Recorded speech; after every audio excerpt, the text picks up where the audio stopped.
Having a different perspective, coming from a different culture and context, became an asset for me. I could see things in a way that others did not see. So that has been an advantage. Welcome to A History of Marketing. I'm Andrew Mitrak, and this week my guest is a marketing legend, Dr. Jagdish Sheth. Dr. Sheth is a renowned scholar and globally recognized marketing leader. He's published more than 300 research papers and over 30 books. In this conversation, Dr. Sheth shares about the influence of psychology on marketing. Jagdish Sheth co-authored a landmark 1969 book called The Theory of Buyer Behavior with one of his mentors, John Howard. This laid the foundational framework for what became known as the Howard-Sheth model of consumer behavior, which continues to inform marketing practices today. We dive into these contributions along with Dr. Sheth's incredible life and career, and hear Sheth's insights on how marketing has evolved over the years. So, without further ado, here's my conversation with Dr. Jagdish Sheth. Dr. Jagdish Sheth, welcome to A History of Marketing. Thank you so much for inviting me, Andrew. You've lived a remarkable life. You were born in Burma, which is now known as Myanmar, and your family emigrated to India when you were a child. And you moved to the United States in your early 20s to enter business school at the University of Pittsburgh. So, do you recall your initial impressions of Western advertising and marketing? Oh, quite a shock, because I came from a country where branded products were not as popular yet. For example, you had to make your shirts by the yard, the cloth, take it to a tailor. Nothing was really branded except a few shampoos or Western companies' products like Unilever products. I came to America and everything was branded. That's right. So everything was branded. Were there any other differences that you noticed in marketing or advertising? My first major encounter was that, of course, in India, in a tropical climate, you wear not white shirts, but you wear more color shirts. So you could buy cloth garb material. So all my shirts were in color, like blue color, or yellow color. And there was a dress code at my university. We said that you had to have a white shirt and a tie, wear a suit. I had to buy a white shirt. So I went to a store and said, I need a white shirt. Sales clerk was a young man. He showed me the white shirt and I said, how much? He said, $5. My immediate reaction was, how about 250?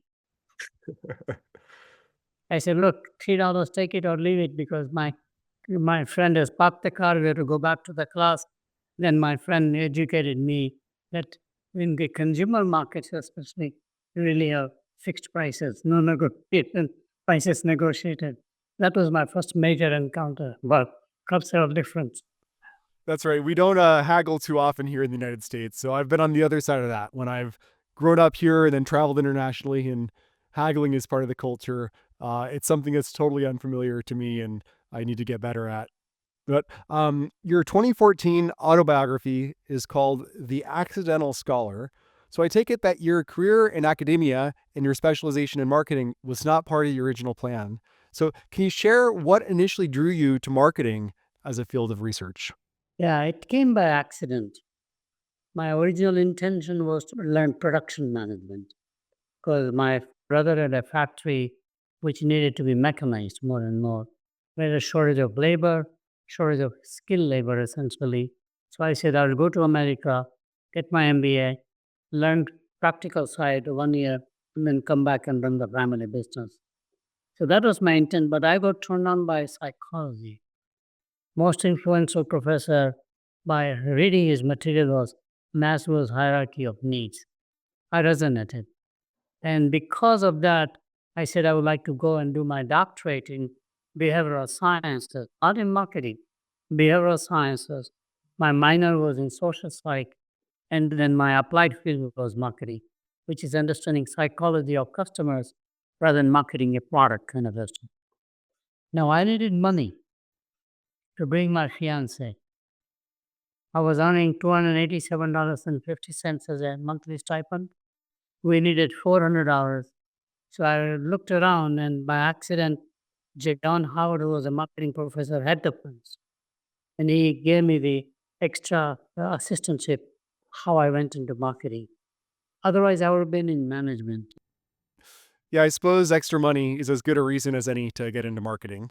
Now, when it came to researching marketing, do you think that your status as an outsider, somebody coming from India, gave you any advantages compared to your peers who were born and raised in America? Absolutely. And that's having a different perspective, coming from a different culture and context, became an asset for me. I could see things in a way that others did not see. It's very much like there's a galaxy out there, but you look at the galaxy, some discover, some doesn't discover. Same thing happens to me. That has been an advantage to me. Plus, traveling all over the world as a part of the academic career, consulting, advising, gives you perspectives, which are multiple perspectives. So that has been an advantage. So you were studying psychology and marketing at the same time. And when I spoke to your friend Philip Kotler, he told me about how marketing emerged from economics. But of course, psychology also played a major role. So, can you share who the leading thinkers were in marketing when you were a student and describe how psychology came to play a bigger part in marketing? There was a whole writing by one single author called Roe Alderson. He was a brilliant theorist. And he came out with a theory which he called it functionalist. I still don't understand. It's a very complex language, even for academics. It's like reading Greek or Sanskrit or something like that, pretty much. But I had an expert who knew his writing, Roe Alderson. He wrote brilliant theories. That came out to be where he talked about sorting things, warehousing, sorting. He had his own language about working. Yeah, I've come across Roe Alderson in some of my research, and at some point I'll have to do a full episode in his biography because he seems like a really fascinating person. So can you ground us? What time frame are we talking about here? He's all in the late 50s up to this time. Then in the late 50s to early 60s, marketing began to shift toward a behavioral perspective, non-economic perspective.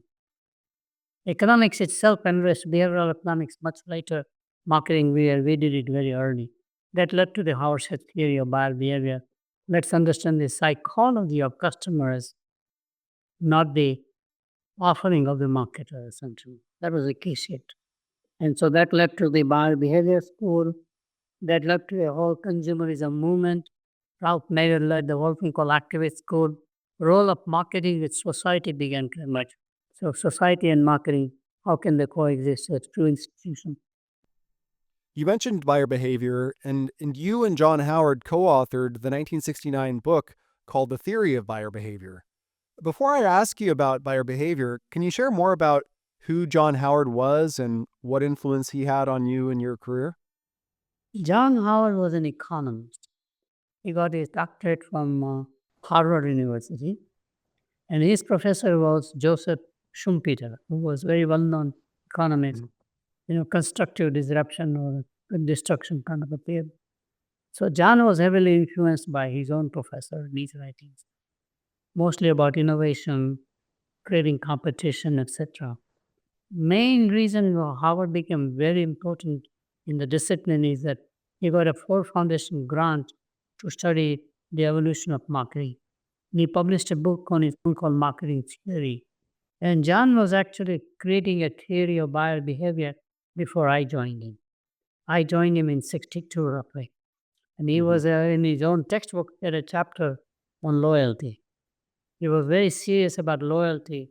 And then I began to work with him, a great human being, because all great scholars are great learners. They absorb knowledge from their own students. They become a very good listener. We will debate all the time, but he was a good listener. He said, "Do you have a cultural perspective that I don't? You have a psychology background now because my minor was social psychology. My major was behavioral science. I'm applied to the marketing." So we became very good partners in balancing economic perspectives versus non-economic perspectives. The fundamental message was that consumers don't make choices, they reduce choices. Then think about economics, the trade-off between what's positive, what's negative, money sacrifice you make, typical managerial or economic big perspective, rational economic man kind of thing. Reducing choices requires a learning theory, totally different theory. So we anchored to learning theory, and through learning and experience, you reduce the choices. So we came out with three phases of learning. First time you are buying anything, it's extensive problem solving. You don't even know what criteria to use to evaluate a brand or a product, selection of the brands themselves. But with one time learning and reinforcement, you reduce the choice from extensive problem solving to limited problem solving, and then ultimately routinized response behavior. Mhm. John to call it habit, which is the right word actually. I said, no, don't do it because habit was criticized at that time. We have to be Right. more creative. So I said, you will get into the trap of negative criticism because of the word you are using. So we call it routinized response behavior. That was the word we used. But habit is ultimate, what we ended up doing. Yeah, that seems very academic to take a simple word like habit and turn it into routinized response behavior, so it's harder for lay people like me to understand. Second thing we added, I said, there's a point of learning where you get satiated. Because I was studying in psychology, novelty seeking, etc., variety seeking. And Berlin was a giant out of University of Toronto. So I borrowed his work quite a lot. And I told John that there is now a psychology of simplification to habit and learning. But then afterwards, you have a psychology of complication. Habit that you have using the same toothpaste, using the same shampoo. So you say search for new brands, new experiences. Great. That to psychology of complication, which means don't take loyalty for granted. People may shift because they're just bored, satiated, change of pace. We drink coffee, let me drink tea once in a while, and that kind of thing. It's a cycle, essentially. All the time. So, what exactly was the conventional wisdom at the time you wrote this paper? You mentioned the idea of people reducing choices versus making choices. Was that the primary new contribution you made with this paper? One was clearly the economic trade offs between what you are getting and what you are paying, right? But the second thing was that each decision a consumer made was ad hoc. We make it again and again and again. Repeated consumer products, grocery products. We go and buy every week. Milk is one of them, meat is another one, vegetables are there, shampoo is there. So economics never thought about repeated purchase behavior, which means there's a previous choice which has a huge influence in guiding next time what you will buy. Usually, previous choice will be the most predictive way of forecasting what choice you will make. Which today we call it uh, consumer data mining, consumer insights. So, in a Bayesian approach in statistics, conditional probability would be what you purchase last is what you'll purchase again. So, this has become known as the Howard-Sheth model of consumer behavior. What was the reaction from businesses and marketing departments at the time? Did this have an impact on how companies performed their market research and marketed their products? So, what happened is that the book that we were writing, he was able to get great publicity, which began to influence companies. At that time, there were several industry leaders, mostly from consumer packaged goods, who came out with the idea that we should take a consumer perspective, not a marketer perspective, from a product to a customer kind of a thing. Since this is repeated purchase again and again, there was an interest in panel data, longitudinal panels. Mm-hmm. And one large corporation at that time was called Market Research Corporation of America, MRCA. General Electric then started their own consumer durable plan, which the frequency is more than every week. It's about 3 months, 6 month dishwashers, etc. So its market began to shift to having panel data. So that was a key change. So, the theory of buyer behavior was published in 1969. I want to flash forward nearly 20 years to your book, Marketing Theory, Evolution, and Evaluation. And in this book, you take a look at marketing history and you identify 12 schools of marketing, buyer behavior being one of these 12 schools. So, what inspired you to take on this project? It is again by accident. At University of Illinois, my department head was Kenneth Ewell, and he was a brilliant guy. He taught a marketing theory PhD seminar. And unfortunately, he died suddenly. I was on vacation and I got this call in December saying that Ken is gone. So they said, can you come back sooner than what you are planning to? So I said, okay, I'll fly back immediately. So I had to teach marketing theory. I like theory anyhow. I loved Robert Bartel's writings, brilliant writer about the history of marketing thought. And I really enjoyed that. So given that interest, I said the best way to learn is to teach. So I designed this evolution.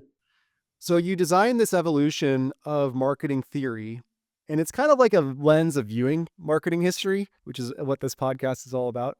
So I'm curious if there were any misconceptions of marketing history, or if there were parts of marketing history that seemed overlooked or underrated as you were writing your book. Three different areas were overlooked. The classical literature many people did not even know. To the marketing began in the 50s with the managerial school, not realizing there were world class thinkers before, mostly coming from either agricultural areas, because marketing began in agricultural marketing, selling commodities. So, going back, that literature was ignored by scholars and the practitioners. It was a lot like functional school. Eventually, Michael Porter, through value add chain that he created, became more popular. So the whole literature was missing. That was one. In practice, as well as, and by the way, there was also a pricing literature or psychological pricing. At what price 79 cents versus 99 cents makes a difference. Elasticity, very practical. Second thing that was missing, surprisingly, was taking a multiple perspectives. In other words, there's a behavioral perspective, there's an economic perspective, there may be a sociological perspective, anthropological perspective. In the same entity called consumer or customer, that was missing in the literature quite a lot. Literature had an old literature of industrial marketing, but industrial marketing was becoming more and more like key account management. Relationship marketing came later on, all of that. So, early history about how do you manage through your sales organization in a B2B or industrial marketing area. There are journals for that one, but they were not in the mainstream. So, the whole that literature was generally not known. But most important, conspicuous lack of understanding was rise of consumerism.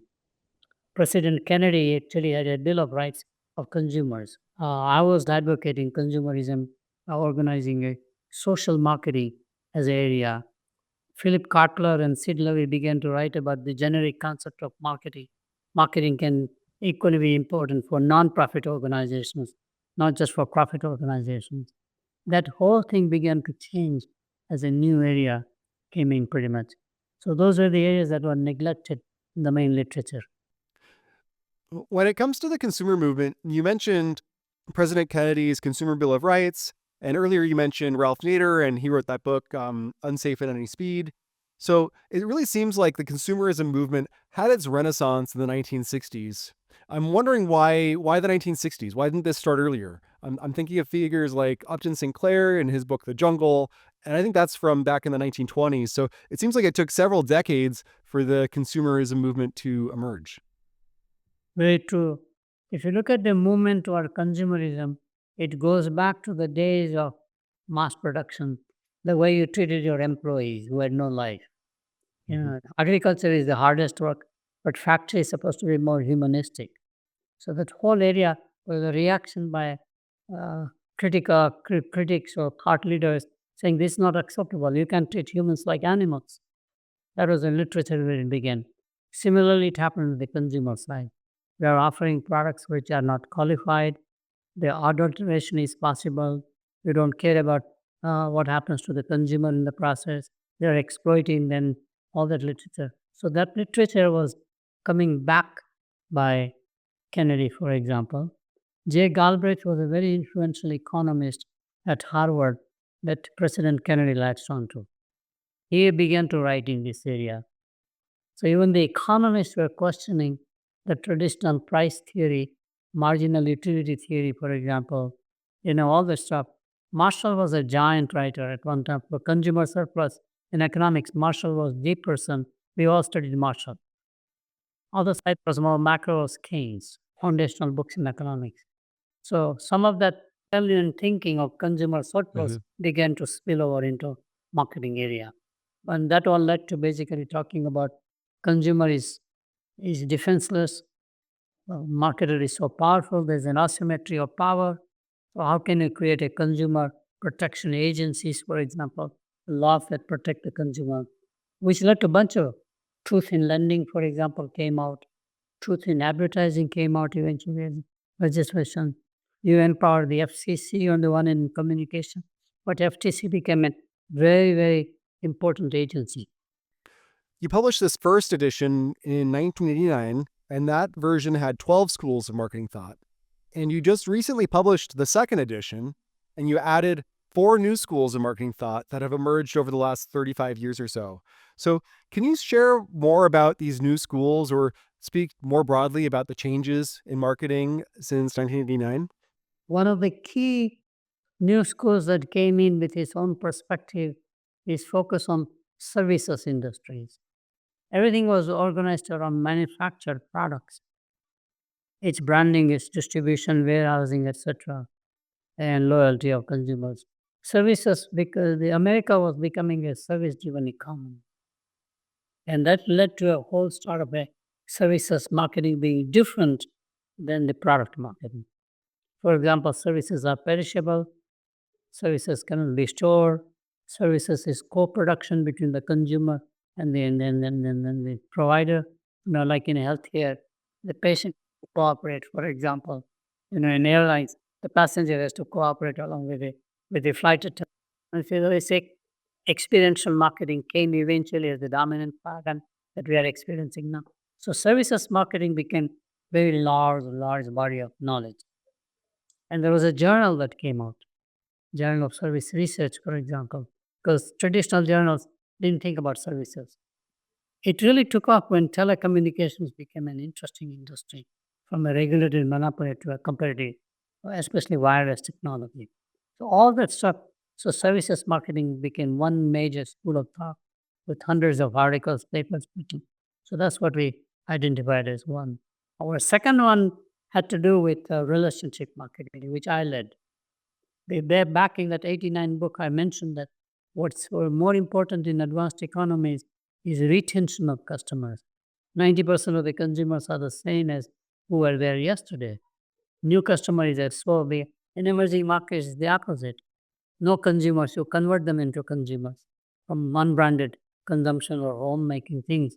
So I said in the advanced economies, we need to focus on relationship, more key account management, or in consumer side, the banking area, having a relationship manager. That was the second school of thought.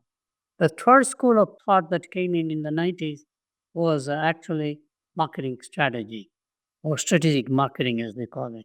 Michael Porter was coming in a big way in his competitive strategy book, 1984, led a whole new discipline altogether. All of that led to strategic marketing. But marketing is an asset. Brand is an asset. There's a value of the asset. Think about the future. Do the SWOT analysis, strength, weaknesses, opportunities, threats, for example. Boston Consulting Group framework of the cash cows, dogs, etc. became very popular in marketing area also because each brand could be positioned into one of those categories. So there's whole new literature arose around strategic marketing or marketing strategy. So we have a new chapter on that. And the last one is international marketing.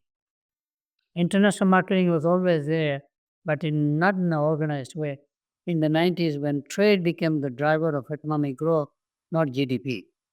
So we abolished the GATT agreement, General Agreement, Tariffs and Trade. We instead created a WTO, for example. Trade and the groups like NAFTA was created. We had the EU starting out with common market countries. ASEAN bloc was created. So trade became the dominant factor.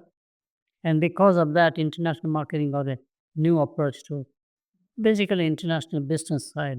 So we had a separate chapter on international marketing. Wrapping up, I see on your virtual background you have a bookshelf that's full of your books. For listeners or viewers who have not read your work yet, where would you point them? What is the best way for listeners to find out more about you and your work? The best place is to go to my own website, jagsheth.com, JAGSHETH. Most of my articles and books are listed there, and I update it pretty regularly. This has been my bumper year in terms of publications. I don't know why. Several books have come together. One that just came out is Purpose Driven Pricing. How can you use pricing to serve societal problems while making money? Nobody has focused. Pricing is the most powerful weapon. Very immediately, I can do it. I can manipulate or change it instantly if I want dynamic pricing. So I have a colleague, young colleague. She's a pricing expert, and we worked together on this book about 3 years to find case studies, interview executives. It has resonated very well with nonprofit sector because their pricing mechanism are subsidizing, supporting, etc. Corporations and also policymakers. So that just came out. My second book that came out is very different. It is India's Road to Transformation. How India and what matters is leadership. People talk about resource advantages, location advantages, historically, about the rise of a nation. This says what matters is leadership. It's managing a country as an enterprise. So we did transformative leaders historically, about 12 of them, from Genghis Khan to Kamal Mustafa, for example, which is Ataturk, FDR, Lincoln, etc. We found a common denomination. It takes 15 years of political continuity, minimum requirement, to bring about a transformative change. It takes same political leadership, not leader necessarily, like a party. And then you need a leader who knows how to execute as well as imagine. So you have to be both a visionary, aspiring people about the future of the nation, positive view, ambition, aspiration, but executing on that. And then we compared in India 3 leaders historically among 14 prime ministers. Jawaharlal Nehru, the first prime minister, his daughter Indira Gandhi in the 70s, and now, of course, Narendra Modi. And Narendra Modi scores very high on several dimensions we have. That's the second book. The third book that is coming out, and the several, I'm sorry to belabor the point, it's a book that I'm writing with John Usle called Brand Activism. We had a book out called Forms of Endearment with Raj Sisodia, which led to conscious capitalism, where John Mackey for Whole Foods embraced the idea. His company said, I do the same thing. So there, conscious capitalism. Same idea we have taken to say brands can serve the society, but you get active, but there is a double-edged sword. So we have stories after stories about how brand activism actually destroyed the brand because it was treated so badly, or how it actually enhanced the brand. Called Brand Navigating Brand Activism. That will be out about March or so now.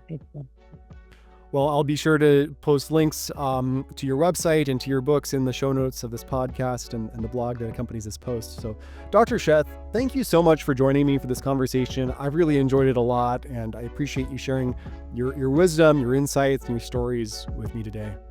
Thank you. A History of Marketing is written and produced by me, Andrew Mitrak. If you'd like new episodes delivered right to your inbox, visit marketinghistory.org. There you can also find transcripts of every conversation, including helpful links, images, videos, and other blog posts about marketing history. You can send me an email at hello@marketinghistory.org.